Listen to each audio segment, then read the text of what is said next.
Hello Lightworkers, welcome to Friday.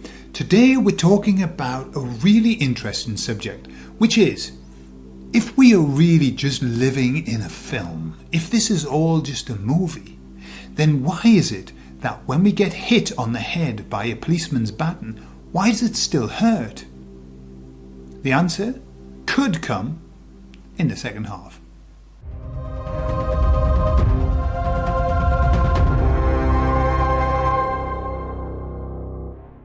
So I want to talk about a couple of things in this session.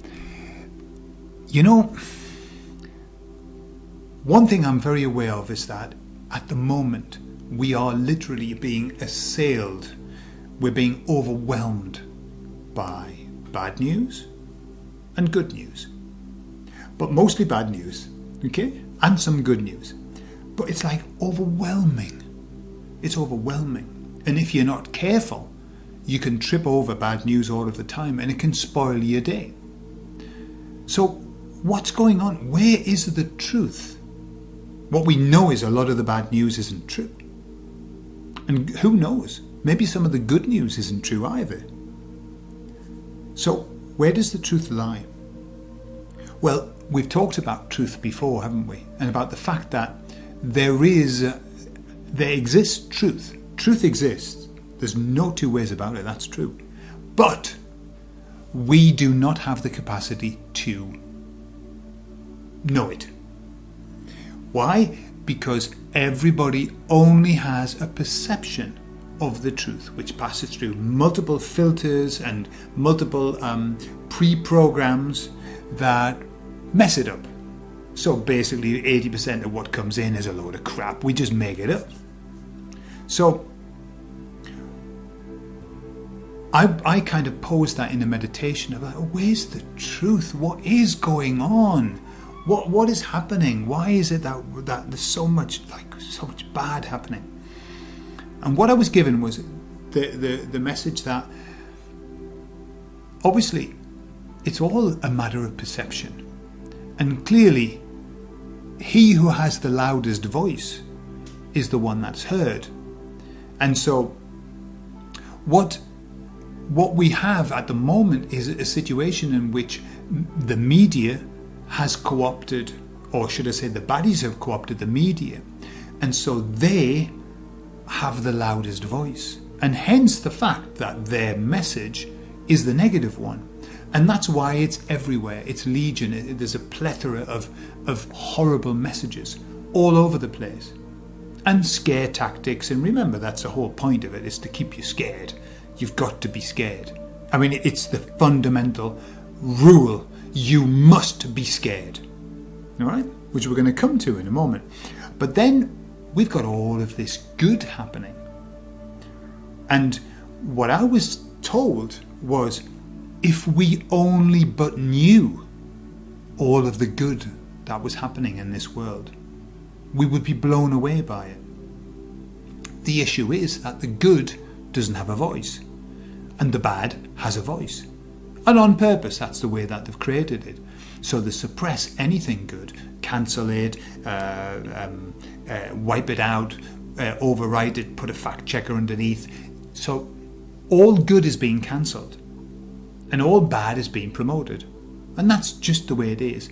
But don't assume that because all we hear is these bad things, don't assume that that's what's happening. If anything, the good is vastly outweighs the bad. And that's very true.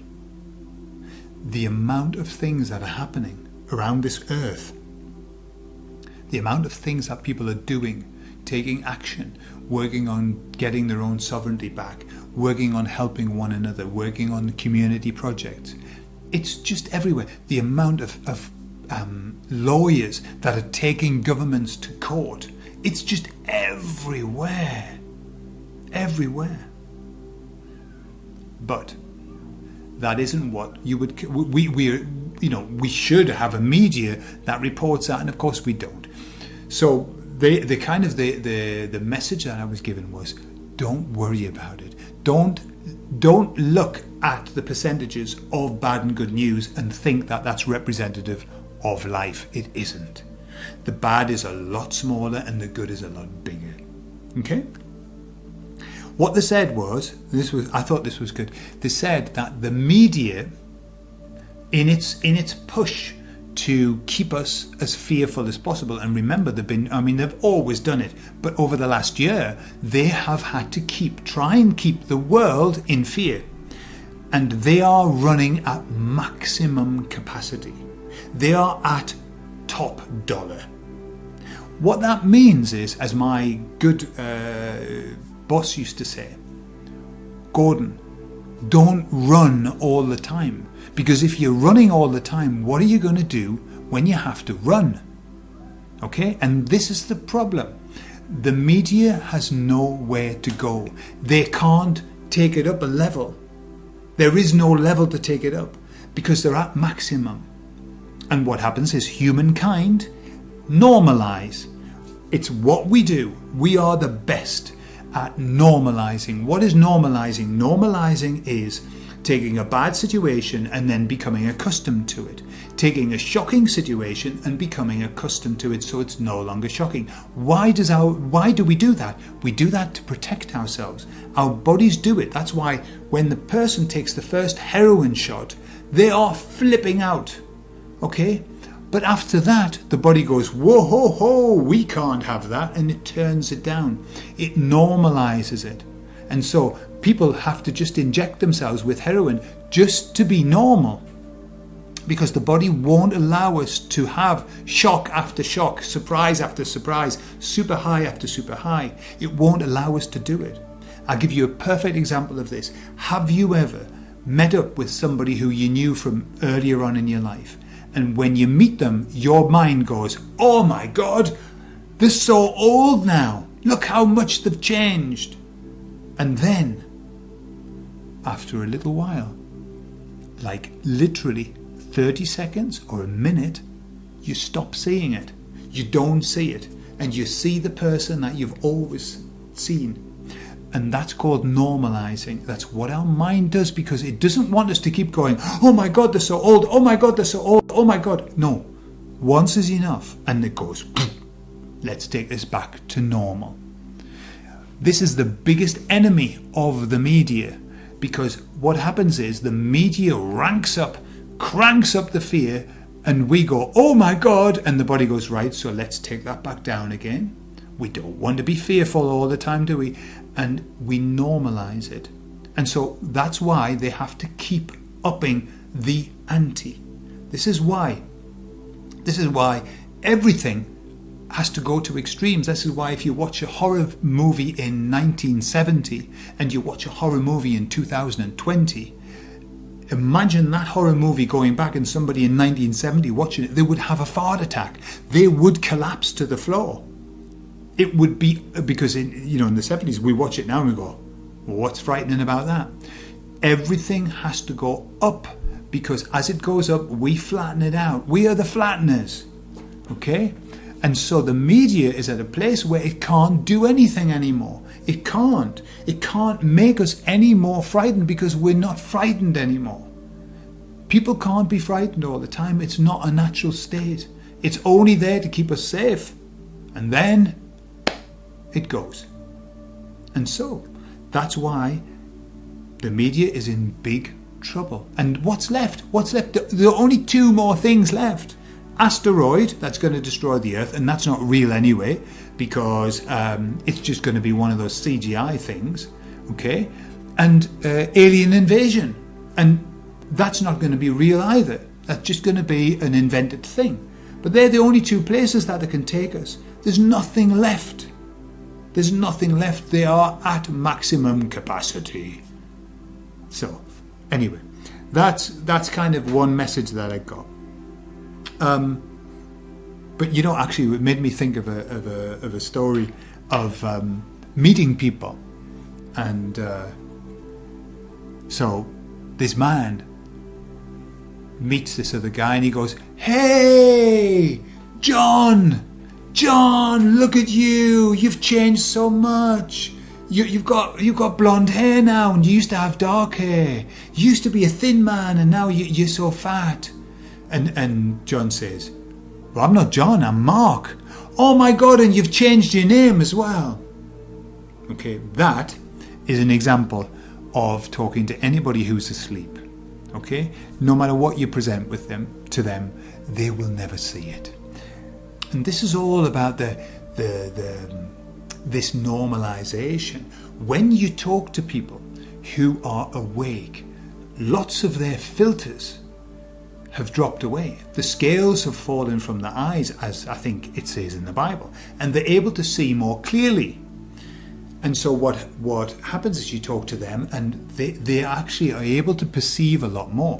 When you talk to the people who are asleep, they have filter after filter after filter, and they are unable to even perceive what it is that you're talking about. It ain't their fault. And I'm going to talk about that, about them. All right? So, I had a conversation with my wife about them. Let's call them them. Yeah? Who were they? The them. The people who were asleep. Now, I understand that we can get extremely frustrated with those people, just as they get extremely frustrated with us. But we can get extremely frustrated with those people because those people are the ones that are continuing on, that are promoting this silliness. Okay? And so this silliness can get quite silly. Okay? It can get silly. And so we can get really angry with them. Now, being angry with them is not resourceful. Expecting them to do anything other than what they do is not resourceful. It is really a waste of time. And the best analogy that I can offer you, you know, I've said before that those people, okay, they never, ever will do anything. You know, they're almost here. I often get the sense that they're here just to make the numbers up. You know, they're just here because they had nothing better to do. And it's almost like they have there's no direction, no purpose, nothing. Let's just get on with life, shall we? We'll just do what we're told and we'll get on with life.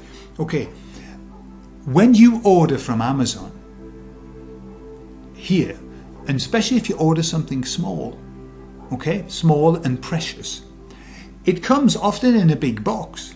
And you open the box, and especially if it's a bit fragile, you open the box, and the box is filled with white plastic polystyrene packing. Okay? And to get to you have to put your hand in, you have to be careful not to pull it out because it goes everywhere. And you find your little thing in the middle. The people who are awake are the little thing in the middle, the little precious, fragile thing. Okay, we're not that fragile, but, you know, of value. Those people, the people who are asleep, who are just, they're the packing. They're the polystyrene packing in this world. And so it would be crazy to imagine that the polystyrene packing was going to do anything other than just be there, like that. Okay? They're not capable of doing any other. And so blaming them for not waking up, blaming them for not being what they should be, is a waste of time. It's the same as blaming the polystyrene packing for not being any more than polystyrene packing.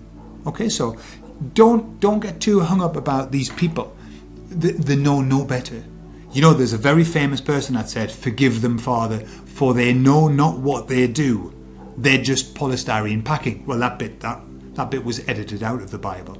They are just polystyrene packing, and we are the bit of precious thing that comes in the middle of the box. Okay? So, last point. I was talking to one of my clients, and she said to me, "I just get the sense, you know, there's such a lot going on, but I just get the sense that all is well and everything will be okay." And so do I. I get that sense as well. But again, in meditation, I kind of talked about that, this feeling of everything's going to be all right. And the emissaries are always telling me that we're on track and everything's going well and is exactly the way that we need it to be. And that, when I push them for time frame, they always say it's not about time. We cannot put it in terms of time because it's a vibrational frequency change. And so when we achieve the vibration, we will change. And that's all. And not just we, but when the earth and everything's being increased in a vibrational frequency term. Okay? So that's why they won't give me a time frame. They say, we can't give you a time frame. We can only tell you in terms of vibrational frequency. Okay? So when we hit that vibrational frequency, it'll be a change. But they were saying to me, all is well, but you mustn't sit back and do nothing, waiting for all to be well. What they said was, this is a game that needs to be played full on, head on. We all have a role to play. We are all actors in this film. We are all method actors, and we need to be very good actors. And we need to play our part, and we need to do our thing. And so what we mustn't do is just to sit back on our laurels and say it'll all be sorted, because that is not why we're here. That is not why we came here. What we need to do is to start to act and to play our role. Okay? But what they said is, you must always know that you are acting, and always know that this is a film. This is a movie that we're playing out. And so they're saying, yes, and this made me laugh when they said it. They often make me laugh, when they give me these analogies and I go, ha ha ha, that's funny. They said, so you're acting, you know you're acting, but it doesn't matter, you're still acting. And so you'll make, when you need to do your oohs and ahs in this life, do your oohs and ahs. Ooh, ah, okay? But you've got to remember that it's a movie and that you were just acting. So that the final point was, so because you know that, do not take yourself too seriously. Do not start believing your own role as being real. I'll give you an example of that. I remember reading a little snippet about Rod Stewart. Now, Rod Stewart, when he was younger, was this attractive guy, a little bit punky, and he was incredibly famous. And I remember him going onto a Parkinson program when Parkinson used to do his interviews, and he made Parkinson change chairs because he said that angle was his better side. Okay? And years later, he wrote and said, the problem I had was I started to believe my own publicity. I started to believe my own press. I started to believe that what people thought I was. And this is what they were saying to me. Don't believe that you are this person. Just understand that you're acting out of role. And they said the violence, which was what I started with, the violence that occurs on this planet is when people start believing that they are real. They start believing, they start taking themselves seriously. And so we have a game to play. We have a role to play. We have a movie to act out. But we must remember that we're acting. And when we know that, then we would never do anything that would harm somebody. We would never do anything that would hurt somebody on an emotional, a spiritual, a mental, a physical level.